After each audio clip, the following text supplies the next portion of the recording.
താരത്തിന്റെ 40-ാം പിറന്നാളായിരുന്നു ഇന്നലെ. 40-ാം ജന്മദിനത്തിൽ വികാരനിർഭരമായ കുറിപ്പുമായാണ് കാവ്യമാധവൻ എത്തിയിരിക്കുന്നത്. കുറിപ്പിങ്ങനെ: ഓരോ പിറന്നാളും ഓരോ ഓർമ്മദിനവും അച്ഛന്റെ സാന്നിധ്യം കൊണ്ടാണ് അവിസ്മരണീയമായത്. ഇന്ന് അച്ഛൻ കൂടെയില്ലാത്ത ആദ്യ പിറന്നാൾ. മനസ്സിൽ മായാത്ത ഓർമ്മകളും വാത്സല്യവും സമ്മാനിച്ച അച്ഛന്റെ സ്മരണകളാണ് ഈ ജന്മദിനത്തിൽ എനിക്ക് സാന്ത്വനമാകുന്നത്. ഇതായിരുന്നു കാവ്യമാധവന്റെ ഇന്നലത്തെ ഇൻസ്റ്റാഗ്രാം പോസ്റ്റ്.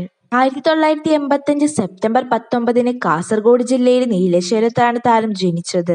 അഴകിയ രാവണൻ എന്ന സിനിമയിലൂടെ ബാലതാരമായി തുടങ്ങി മലയാളത്തിലും തമിഴിലും 75ഓളം സിനിമകൾ അഭിനയിച്ചു. കാവ്യമാധവന്റെ പിറന്നാൾ ദിനത്തിൽ നിരവധി പേരാണ് ആശംസ അറിയിക്കുന്നത്. മലയാള സിനിമാ ലോകം ഒരു കാലത്ത് ആഘോഷിച്ച നടിയാണ് കാവ്യ. സിനിമാ ലോകത്ത് നിന്നും 9 വർഷത്തോളമായി മാറി നിൽക്കുകയാണ് നടി. നടൻ ദിലീപിനൊപ്പം വിവാഹജീവിതം നയിക്കുന്ന കാവ്യയുടെ ഇന്നത്തെ ലോകം മകൾ മഹാലക്ഷ്മിയാണ്. 2016-ലാണ് കാവ്യ ദിലീപിനെ വിവാഹം ചെയ്യുന്നത്. രണ്ടുപേരും ആദ്യ വിവാഹബന്ധം വേർപിരിഞ്ഞതാണ്.